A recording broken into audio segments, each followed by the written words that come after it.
नमस्कार दोस्तों, ब्लडी सत्य के आज के दिल दहला देने वाले नवरात्रि स्पेशल एपिसोड में आप सभी लोगों का बहुत बहुत स्वागत है। मैं हूं निखिल और आज आप लोगों को पायल नाम की लड़की की एक ऐसी नवरात्रि से जुड़ी हुई भूतिया कहानी बताने वाला हूं जिसको सुनने के बाद आप लोग भी ये सोचने पर मजबूर हो जाएंगे यार कि ये जो आत्माएं भूत प्रेत पिशाच होते हैं ये आम दिनों पर तो इंसानों के शरीर में हावी होने की पूरी कोशिश करते हैं, लेकिन नवरात्रि जैसे महान अवसर पर भी ये चीजें अपना मौका नहीं छोड़ती हैं। दोस्तों, दरअसल मैं आप सभी लोगों को बता दूं कि ऐसा क्यों होता है। ये जो नवरात्रि का समय होता है, इस समय में बहुत सारे तांत्रिक जो जादू टोटका करने वाले बाबा लोग रहते हैं, ये अपनी काली सिद्धियों को और ज्यादा सिद्ध करने के लिए बड़े बड़े टोटके करते हैं, तंत्र मंत्र सिद्धियां अपनाते हैं और ऐसे ऐसे काम करने के लिए वो कई बलियां भी दे देते हैं, जो कि सरासर गलत है। अगर किसी की बलि देने से कुछ बड़ा काम होने लगे तो इंसान एक दूसरे की बलि देते ही बैठ जाए, लेकिन ये जो पुरानी रूढ़ीवादी वाली चीजें चली आ रही है उसे कौन खत्म कर सकता है। काला जादू जैसी चीजों पर कोई सरासर इनकार तो नहीं कर सकता, लेकिन बलि चढ़ाने जैसी चीजों का मैं पुरजोर विरोध करता हूँ। खैर, आज की ये कहानी पायल नाम की लड़की की कहानी है जो कि नवरात्रि के समय में बिल्कुल आम लड़कियों की तरह, आम लोगों की तरह गरबा खेलने के लिए नीचे जाती थी। दरअसल वो मुंबई के एक अपार्टमेंट में रहती थी। मुंबई में बड़ी बड़ी बिल्डिंग्स होती हैं, वो बहुत ऊपर के माले में यानी 20वें 21वें माले में रहती थी। उसके फ्रेंड एक दिन नवरात्रि का 5वां दिन चल रहा था। उसके फ्रेंड उसके घर पर पहुंचते हैं और कहते हैं कि पायल, आज गरबा खेलने का समय हो चुका है, तू तैयार क्यों नहीं हुई है? हमें नीचे जल्दी पहुंचना है वरना सब कुछ खत्म हो जाएगा, पैकअप हो जाएगा। पायल भूल जाती है कि टाइम तो लगभग काफ़ी हो चुका है, लगभग 9 बज चुके हैं। पायल जल्दी जल्दी रेडी होने जाती है और लगभग 9:30 बजे के आसपास सारे दोस्त नीचे गरबा खेलने के लिए पहुंच जाते हैं। गरबा खेलते खेलते सभी लोग बहुत थक जाते हैं और एक एक करके घर लौटने लगते हैं, क्योंकि लगभग 10:30 बजे तक सारी चीज़ों का पैकअप हो जाता था।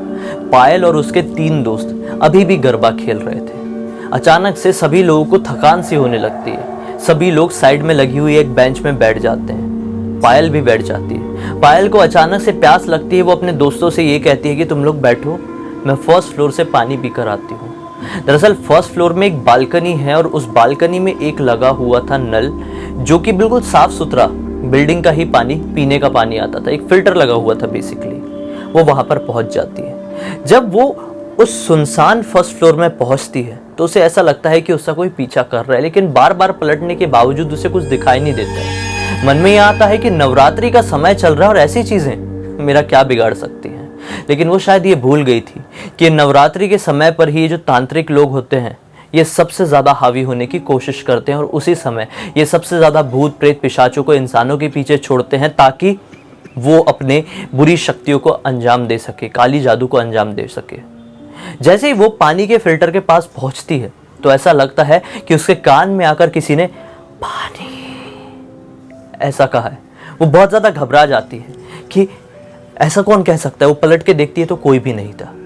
हिम्मत जुटाते हुए वो पानी पीती, उसका गला और भी सूख गया था। 2 गिलास पानी पीने के बावजूद भी उसकी प्यास नहीं मिटती है।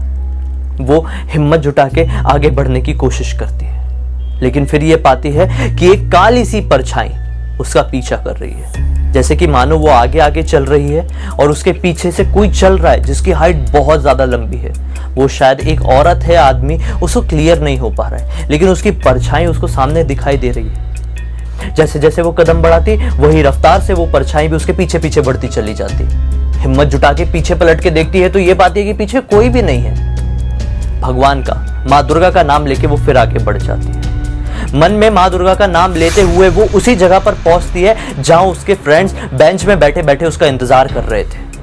लेकिन जैसे ही वो वहां पर पहुंचती है तो ये पाती है कि उसके फ्रेंड्स तो वहां पर है ही नहीं। दरअसल वहां पर बैठी हुई है एक बूढ़ी सी औरत जो कि बहुत अजीब दिखाई दे रही है और पायल ने उसे अपनी बिल्डिंग में, यहाँ तक कि अपने एरिया में पहले कभी नहीं देखा था। वो बहुत ज्यादा हैरान होती है। उस बूढ़ी औरत से जाके पूछती है कि आपने जो मेरे 3 फ्रेंड्स यहाँ पे बैठे हुए थे उनको देखे क्या?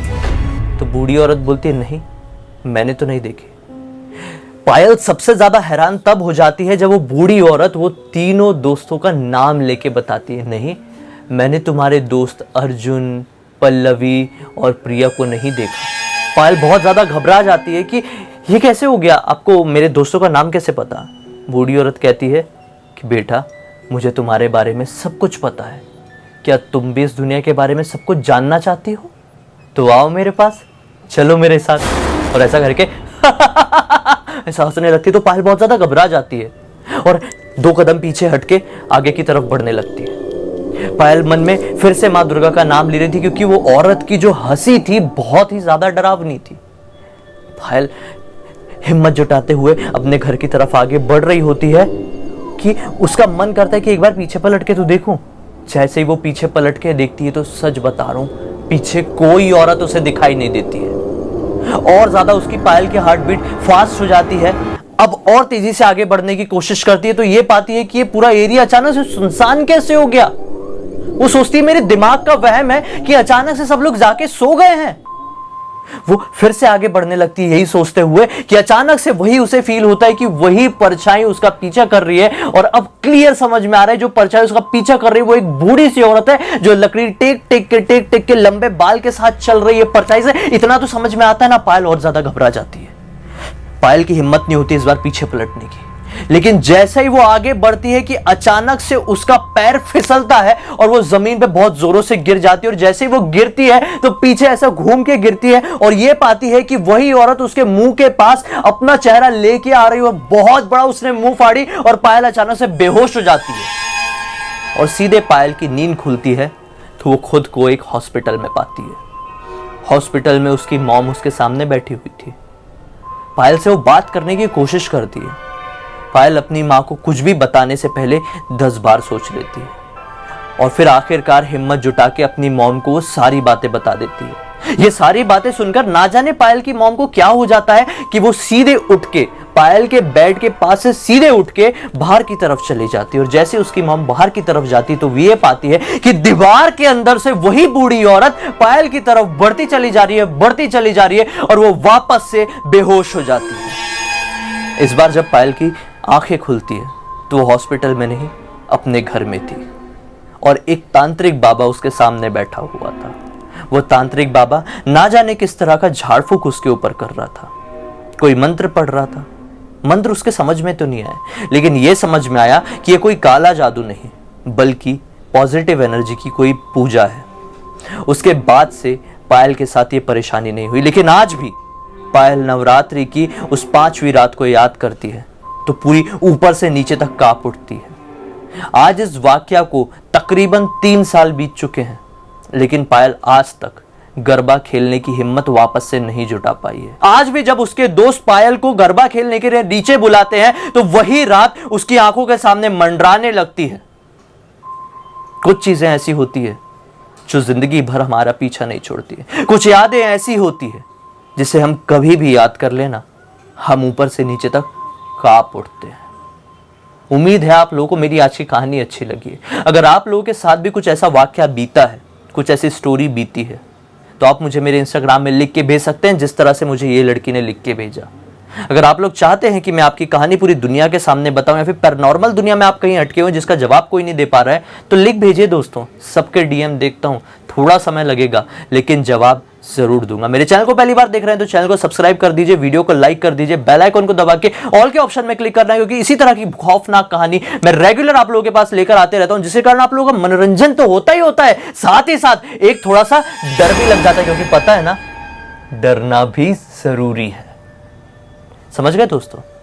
तो चलिए अगले फिर से खौफनाक वीडियो में मिलते हैं। तब तक के लिए बहुत बहुत धन्यवाद।